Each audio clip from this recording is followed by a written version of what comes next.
But he's been with Trump a lot. I mean, remember when he was on the plane going down for the Mar-a-Lago indictment appearances? I mean, he's of all these people still so in his inner circle. Right, very much in his inner circle, and very protective of the former president, and protective to the point that Giuliani reached when he arguably sold his soul to protect the president and under circumstances that were improper.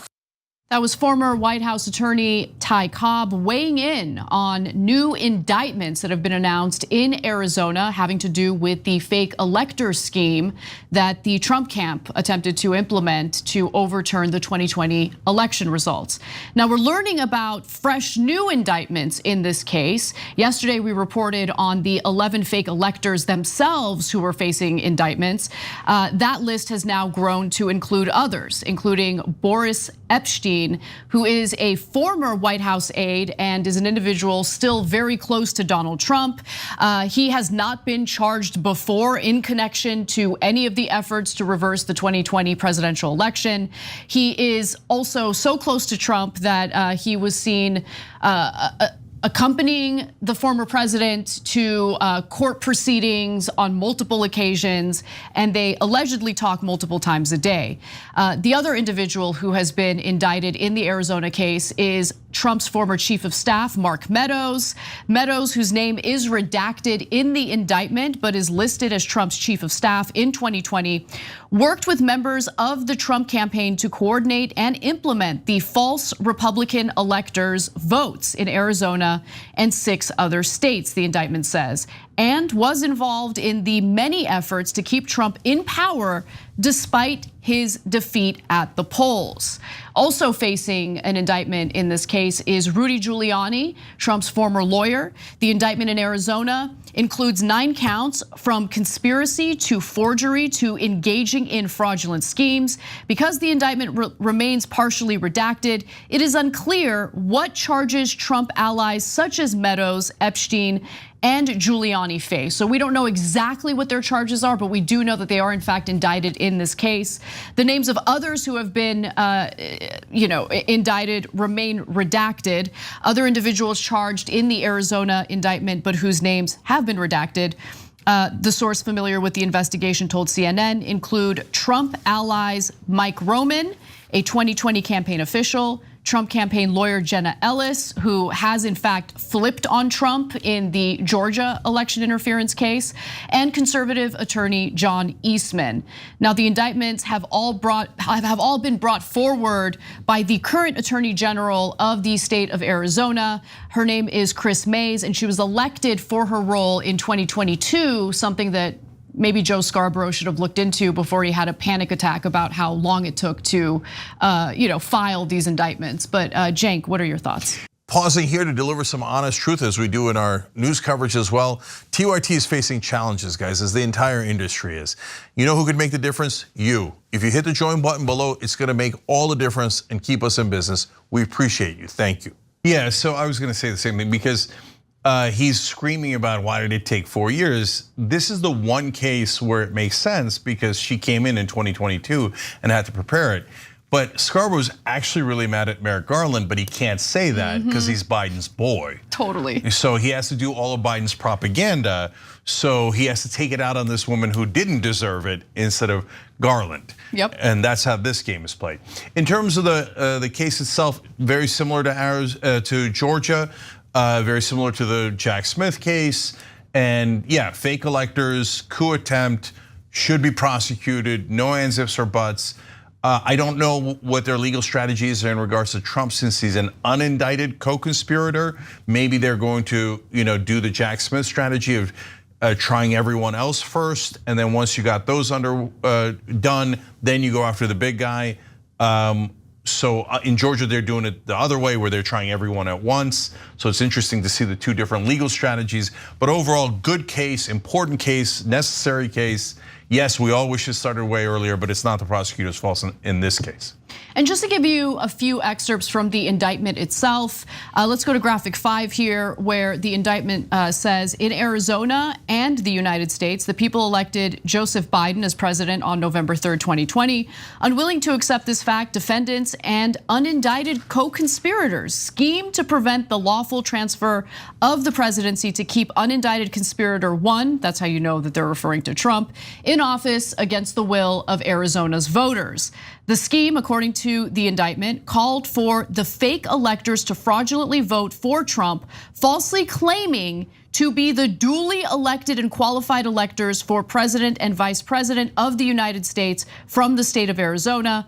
Defendants deceived the citizens of Arizona by falsely claiming that those votes were contingent only on a legal challenge that would change the outcome of the election. In reality, defendants intended that their false votes for Trump-Pence would encourage Pence to reject the Biden-Harris votes on January 6, 2021, regardless of the outcome of the legal challenge.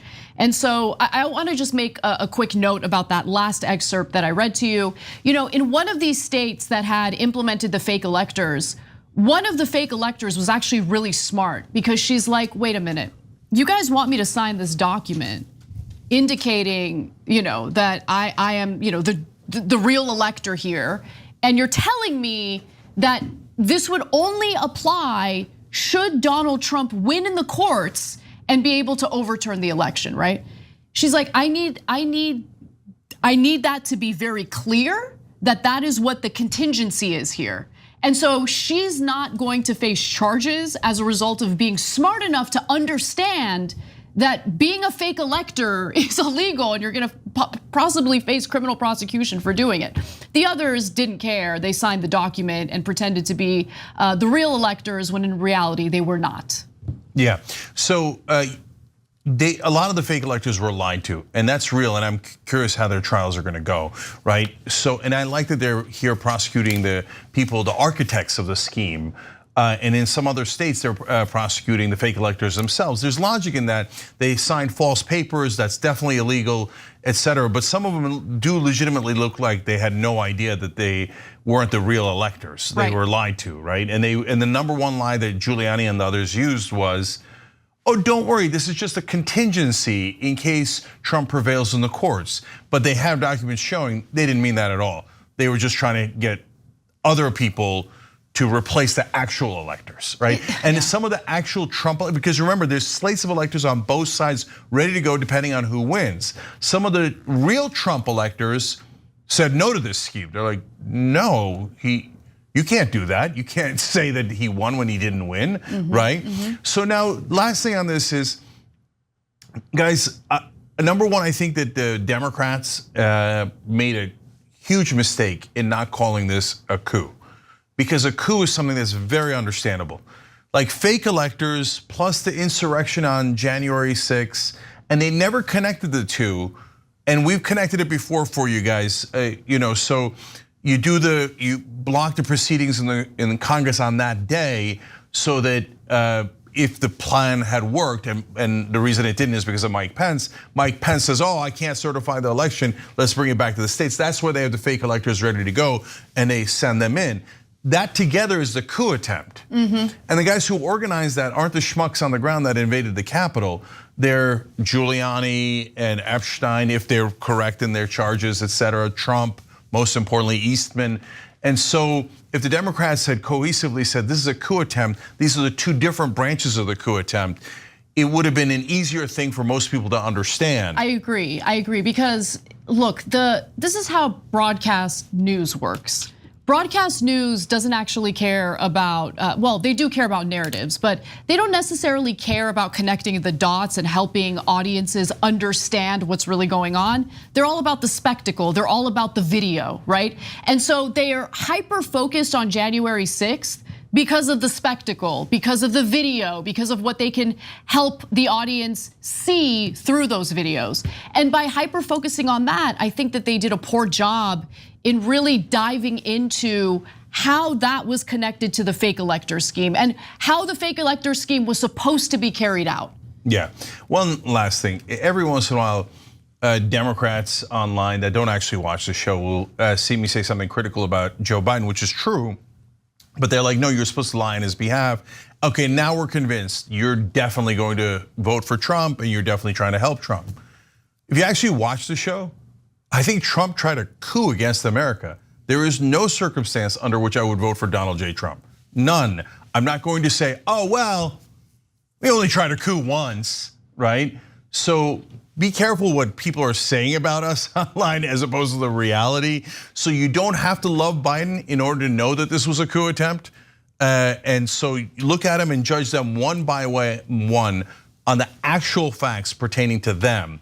And there is no, whether you think there's redeeming qualities of Trump, and I would debate that as well, this alone is reason to never vote for him. I'm not telling you who to vote for.